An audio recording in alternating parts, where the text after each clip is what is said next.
Annyeonghaseyo. Aduh, kira-kira aku sedang berada di mana ya?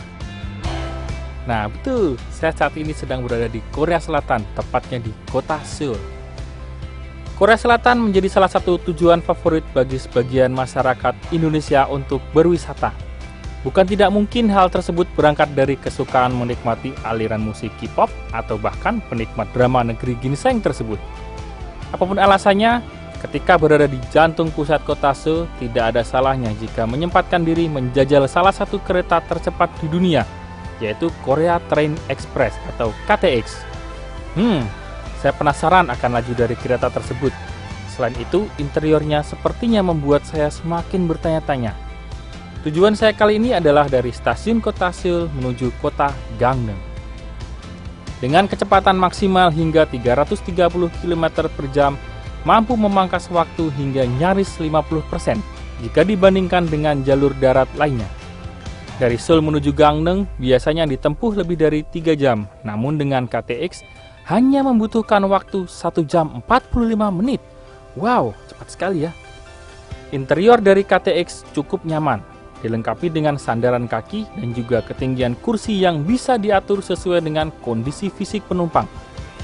Selain itu, terdapat pengisi energi untuk daya handphone di setiap kursinya.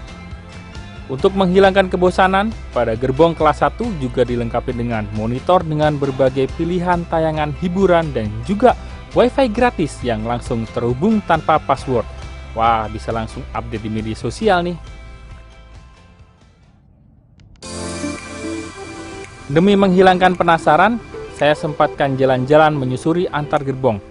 Bahkan di dalam tiap sambungan gerbong terdapat toilet dan juga mesin penjual minum otomatis yang dapat menggunakan kartu dan uang sebagai transaksinya. Sepanjang perjalanan, tersaji pedesaan Korea Selatan yang khas pemandangannya dengan banyak petani sayuran dan juga sawah yang tersusun secara rapi. Kereta ini diberi sil peredam suara dan juga tekanan yang mampu mengurangi ketidaknyamanan penumpang, terutama selama berada di lorong terowongan. Kereta api terbuat dari bahan berkualitas dan kaca berlapis 3. Kereta tidak hanya cepat, tapi juga aman dan ramah lingkungan.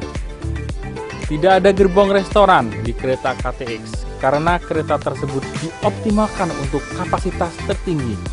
Tapi jangan khawatir, Anda bisa membeli makanan dan minuman di gerbong otomatis tersebut yang ada di dalam setiap gerbong. Dan juga Anda akan menemukan interior yang bersih, kursi yang nyaman, dan jendela yang besar untuk melihat panorama yang bagus-bagus. Tiket kereta KTX dapat dipesan 1 bulan sebelumnya jika membeli di stasiun kereta secara langsung. Bahkan juga dapat dipesan 1 tahun sebelumnya jika kita memesannya secara online. Wah, bisa direncanakan jauh-jauh hari nih Sobat Antara. Kemudian, harga tiket dimulai pada harga 46.000 won untuk tujuan Seoul menuju Gangneung, atau sekitar Rp550.000.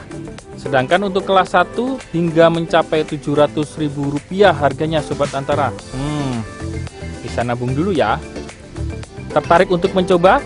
Silahkan berpetualang di negeri kimchi.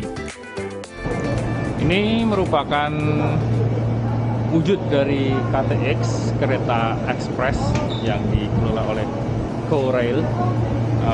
Korean Train Express ini salah satu kereta tercepat di dunia yang bisa melesat sampai hingga 352 km per jam. Dan saat ini saya turun di stasiun Gangneung. Stasiun Gangneung, saya berasal dari stasiun Seoul tadi dan hanya menempuh 2 jam kurang 10 menit. Dan cukup cepat keretanya dan sangat sunyi, tidak ada suara di dalamnya. Jadi kita harus tidak berisik gitu. Saya harus buru-buru karena harus mengejar waktu. Dari Gangneung, Afud Syafril, kantor berita Antara mewartakan. Tungguin.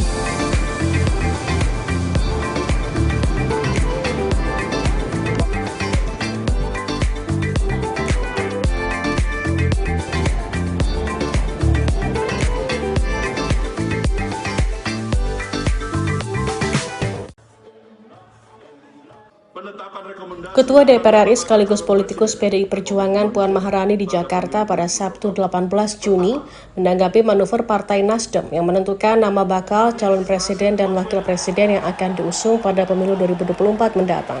Menurut Puan di Jakarta, Sabtu 18 Juni, hal tersebut sah-sah saja dilakukan partai mana saja, mengingat setiap partai memiliki mekanismenya masing-masing dalam menentukan bakal calon presiden dan wakil presidennya.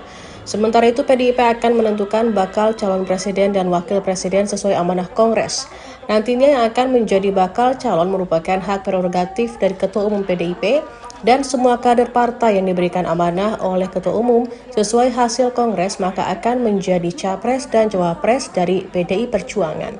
PDIP, kata Puan, bisa bekerja sama dengan siapa saja dalam membangun bangsa, karena membangun bangsa perlu dilakukan secara bersama-sama dengan seluruh elemen bangsa. Kita ini berkoalisi dengan siapa saja.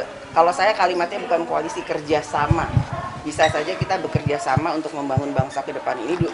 Membangun bangsa itu nggak bisa sendirian, harus bersama-sama dengan seluruh elemen bangsa. Dan ini masih lama, masih hampir kurang lebih 1,5 tahun lagi. Jadi masih ada kesempatan kita untuk bisa mematangkan kerjasama yang konkret untuk bangsa dan negara.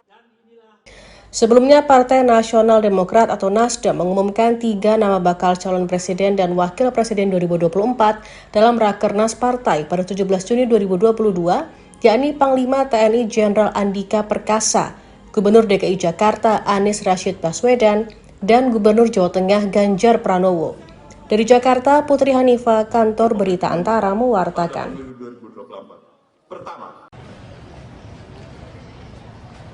Ratusan petugas gabungan berjaga untuk mengamankan jalannya pembongkaran di kawasan Pasar Batuah, Banjarmasin, Kalimantan Selatan, Sabtu 18 Juni 2022. Dengan bersolawat, warga yang berdiam di kawasan tersebut memblokade akses masuk ke lokasi menolak eksekusi. Sekda Banjarmasin Ihsan Budiman pada Sabtu 16 Juni mengatakan, setelah melalui berbagai pertimbangan dan permintaan dari Komnas HAM, pemerintah Kota Banjarmasin akhirnya memutuskan membatalkan pembongkaran bangunan di kawasan Pasar Batuah tersebut. Dan kami sangat menghargai beberapa yang dilakukan oleh Komnas HAM bersurat kepada kami dan bersedia menjadi mediator. Jadi kami dari pemerintah Kota Banjarmasin akan menunggu bagaimana nanti bentuk mediasi yang dilakukan oleh Komnas HAM. Warga mengaku bersyukur atas penundaan pembongkaran yang dilakukan oleh Pemko Banjarmasin. Jadi kami sekali lagi bersyukur kepada Allah Subhanahu wa Ta'ala yang sudah mengabulkan permintaan hajat warga Kampung Batuah. Dan kami terima kasih kepada seluruh elemen masyarakat, seluruh aktivis, seluruh yang sudah ikut andil bagian dalam memperjuangkan Kampung Batuah ini sehingga hari ini tidak jadi digusur oleh pemerintah Kota Banjarmasin. Kawasan Pasar Batuah ini dihuni 191 kepala keluarga yang terdiri dari 500 jiwa lebih. Saat ini mereka dianggap mendiami lahan ilegal yang akan direvitalisasi oleh pemerintah Kota Banjarmasin. Dari Banjarmasin, Kalimantan Selatan, Latif Thohir, Kantor Berita Antara mewartakan. Tapi kami selalu mempertimbangkan kondisi, tidak bisa kita sepihak melakukan kebijakan itu tanpa memikirkan. Kementerian Keuangan, baik Direktorat Jenderal Bea dan Cukai maupun Badan Kebijakan Fiskal, tidak berencana mengenakan cukai terhadap barang-barang baru pada APBN 2022-2023. Barang-barang baru yang dimaksud antara lain ban karet, bahan bakar minyak, atau BBM hingga deterjen. Dalam jumpa pers di kantor pusat Dirjen Bea dan Cukai Jakarta pada Jumat 17 Juni 2022, staf khusus Menteri Keuangan Bidang Komunikasi Strategis Justinus Prastowo menegaskan pemerintah tidak ingin gegabah dalam memutuskan barang kena cukai baru. Sebab untuk penetapan barang kena cukai baru prosesnya sangat panjang dan harus melalui kajian mendalam dengan melibatkan banyak pihak, seperti pelaku usaha, akademisi, dan komisi DPR yang terkait dengan Kementerian Keuangan.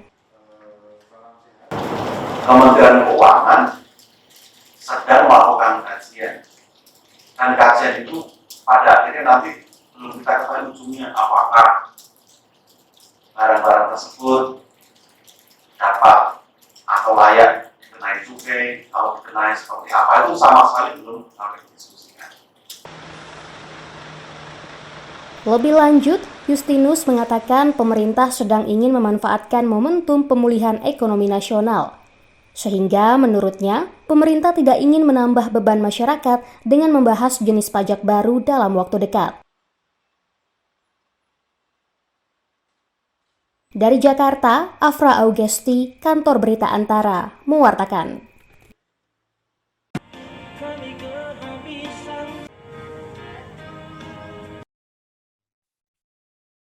Abrasi atau pengikisan garis pantai terjadi pada 15 Juni lalu di pesisir pantai Amurang, Kabupaten Minahasa Selatan, Provinsi Sulawesi Utara. Sejumlah rumah warga dan fasilitas umum rusak parah dan tak lagi bisa difungsikan. Kawasan bencana ini Jumat 17 Juni mendapat peninjauan dari Kepala Badan Nasional Penanggulangan Bencana BNPB, Letjen TNI Suharyanto yang datang bersama rombongan dan staf khusus. Suharyanto juga menyerahkan bantuan kemanusiaan bagi warga terdampak abrasi yang berada di lokasi pengungsian sementara. Kemudian dilanjutkan dengan rapat koordinasi penanganan darurat bersama pemerintah Kabupaten Minahasa Utara guna memastikan tahap penanganan bencana serta rencana mengatasi beban masyarakat terdampak abrasi. Kami sudah meninjau langsung ke lapangan dan memang kondisinya masih belum aman.